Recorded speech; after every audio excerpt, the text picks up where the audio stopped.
Kamapradaha, one who liberally fulfills the desires. Bhagavan Vishnu is the one who bestows all the boons. He is Kamapradaha. Bhagavan Vishnu is the granter of all our wishes. What is the best boon we can ever ask him? Sri Kulashekara, the illustrious Arvar, prays, Vadbhritya Bhritya Paricharaka Bhritya Bhritya Bhrityasya Bhritya Itimam Smaralokanatha.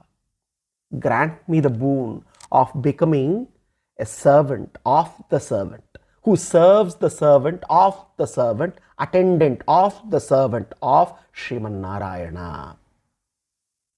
Granting of this boon would fulfill my life's purpose, declares Kulashekara.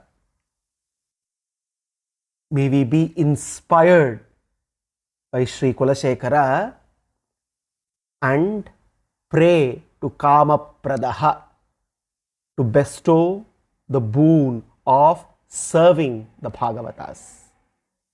Om Kamapradaya Namaha.